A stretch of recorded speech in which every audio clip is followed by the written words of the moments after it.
आज की वीडियो में हम बात करेंगे अलग अलग किस्म के इंटरव्यू क्वेश्चंस की। फॉर एग्ज़ाम्पल स्टूडेंट वीज़ा के ऊपर क्या इंटरव्यू क्वेश्चंस होते हैं, जब आप वर्क परमिट अप्लाई करते हैं तो उस टाइम क्या इंटरव्यू क्वेश्चन पूछे जाते हैं, और जब आप फैमिली रीयूनियन के लिए अप्लाई करते हैं, स्पाउस वीज़ा या बच्चों के लिए, वाइफ के लिए किसी उसमें कंडीशन में अप्लाई करते हैं तो उस वक्त क्या इंटरव्यू क्वेश्चन होते हैं। आइए बात करते हैं।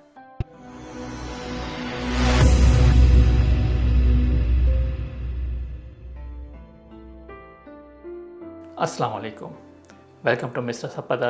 मेरा नाम इमरान सिद्दीकी है। आज का जो हमारा टॉपिक है वो इंटरव्यू क्वेश्चन से रिलेटेड है।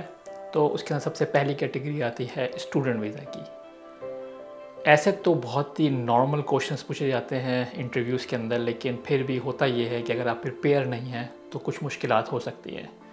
तो जो मेरे पास क्वेश्चंस हैं बहुत ही बेसिक क्वेश्चंस हैं जो ऑलमोस्ट ज़्यादातर लोगों से पूछे जाते हैं, और इसके अलावा भी प्लस क्वेश्चंस हो सकते हैं, लेकिन वो बहुत ही, अगर केस ऑफिसर थोड़ा सा डिफ़िकल्ट हो तो वो पूछता है, वरना तो बहुत बेसिक क्वेश्चंस पूछे जाते हैं आपकी सिर्फ और सिर्फ चेक करने के लिए आपको।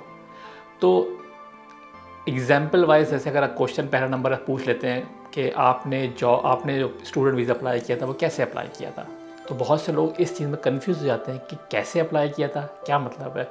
सबको पता है कि ऑनलाइन अप्लाई होता है, लेकिन केस ऑफिसर का मकसद ये नहीं होता कि आपसे वो कोई इंटरोगेशन कर रहा है, वो खाली इंटरव्यू ले रहा है आपका।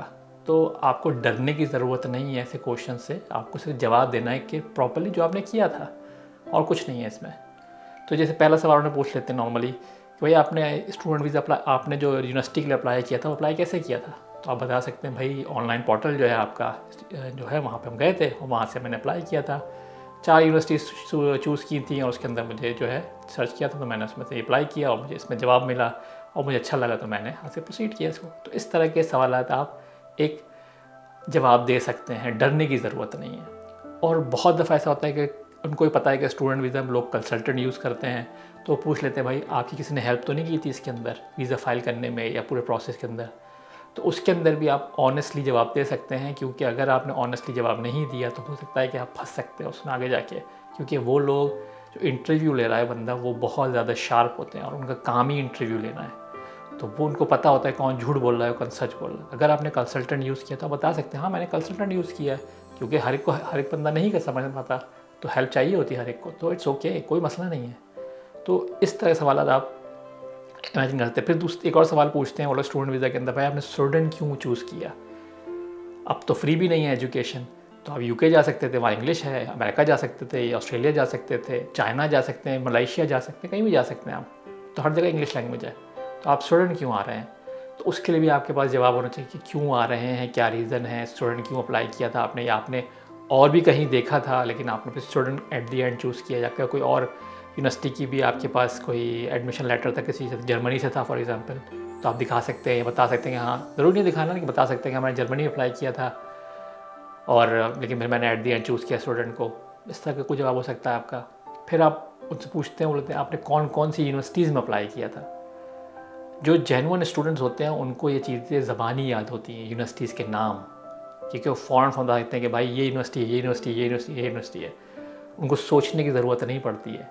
और यही चीज़ जो है केस ऑफिसर देख रहे होते हैं, इंटरव्यू जो ले रहा होता है देख रहा होता है कि आप कितनी जल्दी जवाब दे रहे हैं, आपको कितना चीज़ें सोचनी पड़ रही हैं और कितना आपको एक ज़बानी चीज़ें याद हैं।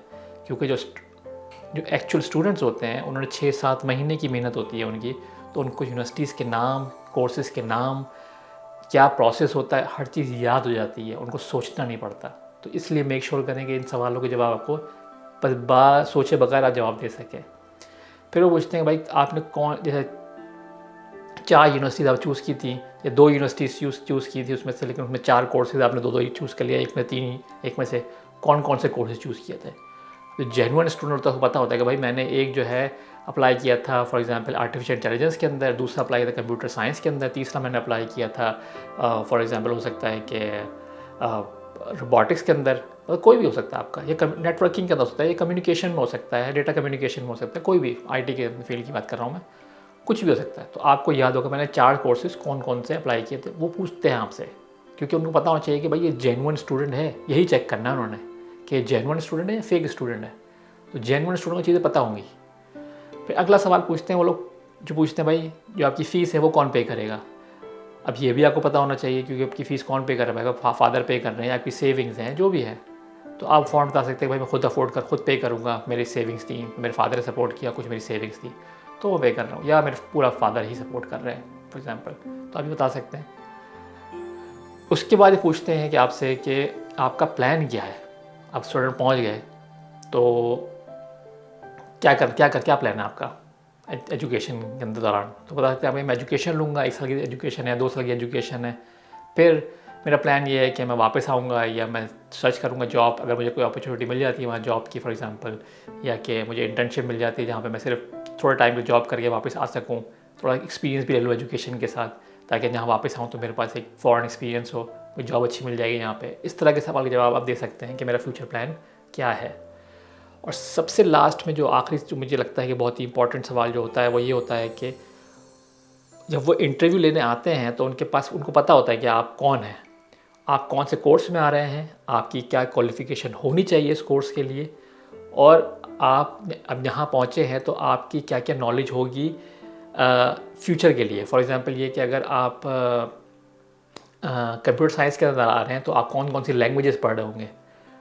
तो ये चीज़ें जो है उनको पता होती है। तो वो लोग क्या करते हैं, कुछ क्वेश्चंस ऐसे होते हैं उनके पास जो होते हैं जो आपकी फील्ड से रिलेटेड होते हैं। फील्ड से रिलेटेड इसका मतलब ये कि वो पूछ सकते हैं भाई आप जो है एआई पढ़ने जा रहे हैं तो एआई के अंदर आप कौन सी लैंग्वेज यूज़ करेंगे। अब कौन सी लैंग्वेज है जो वहाँ पे ऑफ़र कर रहे हैं, तो आपको पता होना चाहिए कौन सी लैंग्वेज है, या कौन सी लैंग्वेज आपने देखी है वहाँ पे कि ये लैंग्वेज जो है फॉर जावा है, या कौन सी प्रोग्रामिंग लैंग्वेज है जिसमें वो प्रोग्रामिंग करेंगे या समझाएंगे, जो कोर्सेज होगा जो भी है वट एवर। तो आपसे वो कोर्स से रिलेटेड कुछ सवाल पूछ लेते हैं। अब वो बहुत ही स्पेसिफिक नहीं होते, वो हर एक से नहीं पूछे जाते, वो बहुत ही जर्नल होते हैं और उसके कोर्स के रिलेटेड ही होते हैं, कोर्स से मिलते जुलते कुछ सवाल होते हैं। तो इसलिए उसके लिए आपको प्रिपेयर होना होगा कि आपको पता होना चाहिए कि आप क्या पढ़ने जा रहे हैं, आप क्या पढ़ चुके हैं। तो उन कुछ चीज़ें सवाल पूछ, बहुत ही ज़्यादा डिटेल तो नहीं होता वो खैर, लेकिन कुछ सवाल ऐसे होते हैं जो आपकी सिर्फ और सिर्फ फील्ड से रिलेटेड होते हैं। अगर डॉक्टर है तो डॉक्टर से रिलेटेड होंगे, इंजीनियर है तो इंजीनियर से रिलेटेड होंगे, और अगर कंप्यूटर में जा रहे हैं तो कंप्यूटर साइंस से रिलेटेड होते हैं।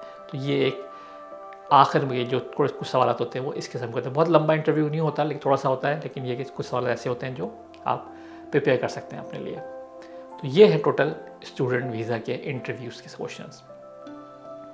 नेक्स्ट बात करते हैं हम लोग वर्क परमिट के लिए। वर्क परमिट के इंटरव्यू क्वेश्चंस कैसे होते हैं, जो लोग जॉब के लिए आ रहे हैं तो उनके लिए भी थोड़ा सा ट्रिकी होता है, क्योंकि बहुत सी फेक जॉब्स होती हैं, बहुत से लोग फेक करते हैं, बताते हैं मेरा एक्सपीरियंस इसमें है, मैं ये करने जा रहा हूँ, मैं पता नहीं क्या करने जा रहा हूँ। उनको पता भी नहीं होता कि वो करने क्या जा रहे हैं। उन्हें जॉब की अप्लाई किसी दोस्त ने किया होता है, किसी यार ने किया होता है, किसी को पैसे दे के एजेंट से कराया होता है। तो इसलिए बहुत इंपॉर्टेंट होता है कि वहाँ पर इंटरव्यू क्वेश्चन पहले नहीं होते थे इंटरव्यूज़ इन चीज़ों के लिए, अब होने लगे हैं। तो इसलिए आपको प्रिपेयर होना चाहिए कि आप करने क्या जा रहे हैं। तो सबसे पहला सवाल जो है वो पूछते हैं, आपसे ही पूछते हैं कि भाई आपने जॉब ढूंढी कैसे है, आपको मिली कहाँ से जॉब ये। तो फिर आपको बताना होगा भाई कि कहाँ आप सर्च कर रहे थे, लिंक्डइन पे देख रहे थे, आप यूरोपियन पोर्टल्स पे देख रहे थे, आप कहाँ देख रहे थे जॉब, या आपको किसी ने रेफ़र किया है, क्या है, कैसे मिली आपको ये जॉब जहाँ पे आपने अप्लाई किया था ये, और आपको जॉब ऑफर आई है यहाँ से।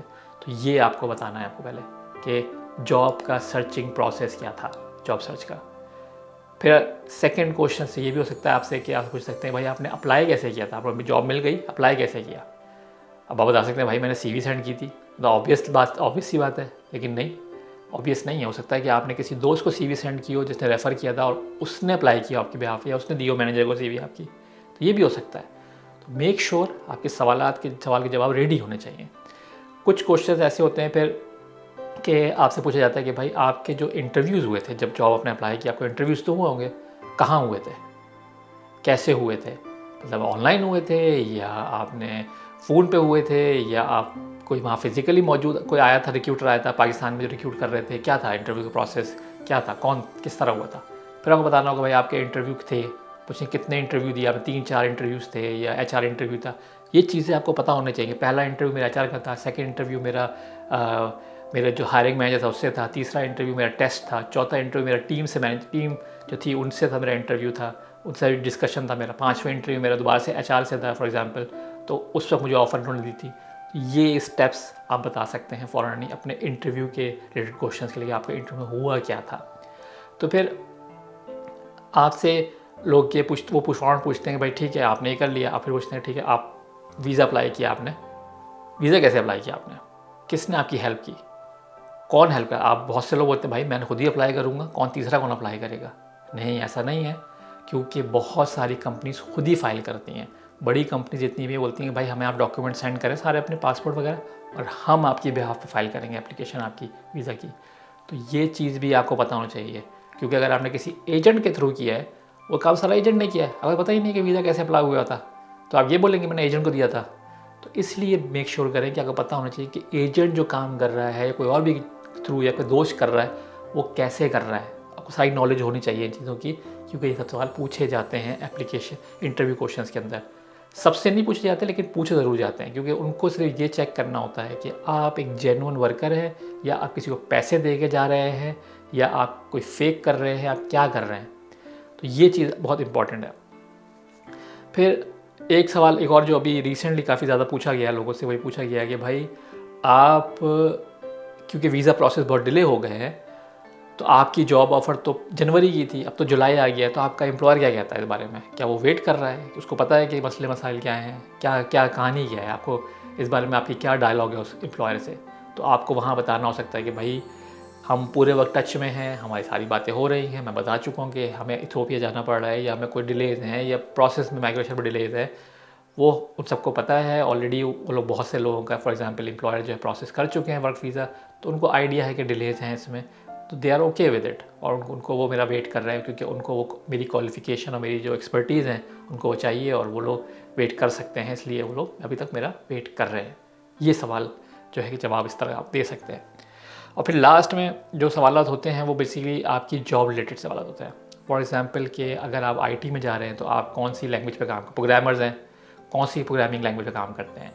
अगर आप आर्किटेक्ट हैं तो आप कौन सी मॉड्यूल्स पे काम कर रहे हैं। अगर आप डॉक्टर हैं तो आप किस चीज़ की डॉक्टर के रिलेटेड क्वेश्चन हो सकते हैं। मतलब बेतहाशा चीज़ें हैं जो आप पूछ सकते हैं वो आपसे, कि मतलब कि आपकी फील्ड से रिलेटेड क्वेश्चंस पूछ सकते हैं। वो 3-4 क्वेश्चन होते हैं, 2-3 क्वेश्चन बहुत जल्दी जल्दी पूछते हैं और आगे, क्योंकि उनको सिर्फ ये देखना होता है कि आप अपनी फील्ड के बंदे ही हैं या आप फेक करके आ रहे हैं कि आईटी में हैं, आईटी में है नहीं लेकिन आप शो कर रहे हैं कि मैं आईटी में हूँ। तो जॉब रिलेटेड क्वेश्चन पूछ सकते हैं। बहुत से बेसिक क्वेश्चन बहुत दफ़ा लोगों से पूछे हैं कि भाई आप मुझे बताइए कि आप जो है जीमेल से मेल कैसे करते हैं। ये सवाल ही पूछा है लोगों से, क्योंकि उनको जब शक हो जाता है कि बंदा फेक कर रहा है, तो वो बिल्कुल बेसिक क्वेश्चन पे भी आ जाते हैं कि ईमेल कैसे लिखी जाती है। और बहुत से लोग जो फेक करते हैं उनको ये भी नहीं पता, क्योंकि ईमेल कैसे लिखी जाती है, कि कंप्यूटर में ईमेल कैसे खोली जाती है, ये भी नहीं पता होता उनको। तो ये चीज़ बहुत इंपॉर्टेंट है। वो लोग बहुत एक्सपर्ट होते हैं जो इंटरव्यू ले रहे हैं, तो मेक श्योर करें आपको चीज़ें पता होनी चाहिए। आप कौन सी जॉब पे जा रहे हैं, उसकी क्या रिक्वायरमेंट्स हैं, डिस्क्रिप्शन क्या है, हर चीज़ A to Z पता होना चाहिए आपको। कोई चीज़ नहीं छोड़नी है आपने इंटरव्यू के लिए, ठीक है। ये सारे सवाल जो है हो सकते हैं आपके लिए जो वर्क वीज़ा पे लोग आते हैं। लास्ट बट नॉट लीस्ट, सबसे आखिर में जो कैटेगरी आती है वो फैमिली रियूनियन की आती है। अब यहाँ पे जो है फैमिली रियूनियन की बात आती है तो वहाँ पे कोई स्टैंडर्ड क्वेश्चंस नहीं है। स्टैंडर्ड क्वेश्चन से मतलब जैसे वर्क परमिट और स्टूडेंट में होते हैं, लेकिन यहाँ पे थोड़े से डिफरेंट किस्म के, और डिपेंड करता है कि सामने वाला बंदा कौन है। फॉर एग्जांपल अगर स्पाउस है तो उससे पूछेंगे कि शादी कैसे हुई थी, कितने लोग आए थे, कहाँ मिले थे, अरेंज मैरिज है, लव मैरिज है, बात कैसे करते हैं, ये सारे सवाल आप पूछे जाते हैं। अगर जैसे फैमिली यूनियन फॉर एग्जांपल, अगर आपके हस्बैंड है, बच्चे वहाँ पाकिस्तान से अप्लाई कर रहे हैं, बच्चों को आप बुला रहे हैं, आपने वाइफ और बच्चों को बुला रहे हैं, तो उनसे क्वेश्चन अलग कुछ पूछे जाते हैं। फॉर एग्जांपल कि आप डेली कांटेक्ट कैसे रखते हैं, वाइफ मतलब पूछ सकते हैं कि मतलब आपकी अगर हस्बैंड पाकिस्तान में, वाइफ यहाँ पे, पूछते हैं भाई आपसे बताइए कि आप जो है कहाँ मिले थे। पहली बात तो ये, आप लोग कैसे बात करते हैं, रोज़ाना बात करते हैं, कैसे बात करते हैं, लास्ट टाइम कब मिले थे फिज़िकली। और ये सवाल जो पूछे जाते हैं और पूछे गए हैं लोगों से, क्योंकि ये बहुत ही ऐसी कैटेगरी है फैमिली यूनियन की जिसमें कोई स्टैंडर्ड नहीं है ना, तो सवालात बहुत ही रैंडम है इसमें। लेकिन अगर आप चेक करेंगे, आप सोचने की कोशिश करेंगे, आप सारे सवाल देखेंगे तो लगता है कहीं कहीं जाके मैच कर जाते हैं सवाल, बहुत ज़्यादा कॉमन क्वेश्चन आ जाते हैं। फॉर एग्जांपल ये पूछते हैं कि भाई जो इसके पास आप जा रहे हो रहता कहाँ है, वो जॉब क्या करता है। अच्छा, ये आपको नॉर्मल चीज़ें पता होनी चाहिए आपको कि जॉब क्या करता है, भाई वो रहता कहाँ है, क्या करता है, क्या है मतलब ज़िंदगी, ठीक है ना। उसके अलावा पूछ सकते हैं कि ओके हाँ आपको वीज़ा दे देते हैं, अभी आपका प्लान क्या है फ्यूचर का, आप क्या करेंगे वहाँ जाके, आपने कोई रिसर्च की है वहाँ पे स्टूडेंट में होता क्या है, स्टूडेंट लैंग्वेज कैसी है, आपकी जॉब मार्केट कैसी है, आपकी क्वालिफ़िकेशन क्या है, आप वहाँ क्या कर सकते हैं, क्या नहीं कर सकते हैं। तो ये सारी चीज़ें आपसे वो पूछते हैं कि आप एक सोसाइटी के अंदर कैसे इन होंगे, क्योंकि यहाँ पे अब सवाल डिफरेंट आ जाता है कि आपको सेटल्ड होना है, ऑलरेडी डिसाइडेड है, तो आप सोसाइटी में कैसे सेटल्ड होंगे, आपको सोसाइटी के बारे में पता क्या है। तो ये चीज़ें बहुत इंपॉर्टेंट है। और एक और जो बहुत ही इम्पॉर्टेंट सवाल जो बहुत आखिर में नॉर्मली पूछ लिया जाता है, बोल दिया जाता है, बोलते हैं कि अगर आपको लगता है कोई ऐसी चीज़ है जो आप मुझसे शेयर कर, इंटरव्यूअर बोलते हैं कि आप मुझसे शेयर करना चाहते हैं, ऐसी चीज़ या ऐसी कोई बात जो आपके वीज़ा के सिचुएशन में, वीज़ा केस के अंदर हेल्प करे, आपको कोई ऐसी चीज़ है जो आप बताना चाहते हैं मुझे, तो वहाँ पे आपके पास कोई ना कोई स्टोरी होनी चाहिए। स्टोरी से मतलब ये कि अगर आप हस्बैंड वाइफ हैं तो आप बता सकते हैं कि भाई हम लोग रोज़ाना बात करते हैं, हम लोग उसको मिस करते हैं, हम लोग का मतलब बहुत मुश्किल है हमारे रहना, हम लोग 2 साल से अलग रह रहे हैं या 1 साल से अलग रह रहे हैं, और आपको पता है कि पाकिस्तानी सोसाइटी कैसी है, तो लोग फिर बातें ही बनाते हैं। मतलब आप ये सारी बातें बोल सकते हैं उनको बताने के लिए, अपने केस को मजबूत करने के लिए। अगर आप बच्चे हैं, पेरेंट्स यहाँ पर हैं, बच्चे अप्लाई कर रहे हैं वहाँ से, तो वो भी बता सकते हैं भाई हम फादर के बगैर रह रहे हैं, मदर के बगैर रह रहे हैं, बहुत मुश्किल होता है, हमें चाहिए वो चीज़। तो अगर ऐसा हमें वीज़ा मिल जाता है, हम जाके वहाँ पे किस तरीके से एक फैमिली रीयूनाइट हो सकती है और हम लोग साथ रह सकते हैं एज अ फैमिली। तो आपके पास जो भी कोई स्टोरी हो आप बना सकते हैं।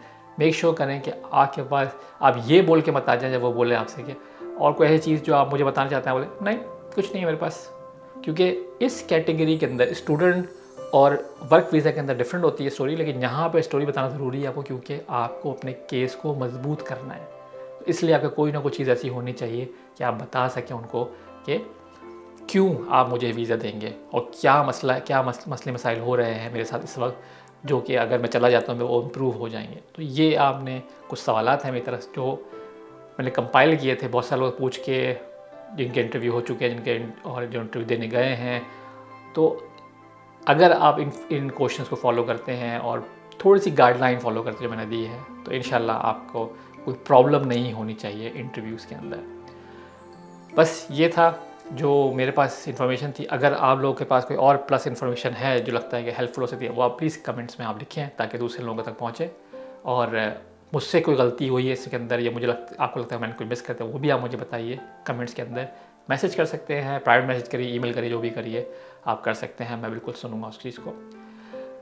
आज के लिए बस इतना ही। अगले वीडियो के लिए मैं दोबारा हाजिर होऊंगा। अगर आपको मेरी वीडियो पसंद आई सब्सक्राइब करना मत भूलिएगा। अपना बहुत ख्याल रखिएगा और दुआ में याद रखिएगा। अल्लाह हाफ़िज़।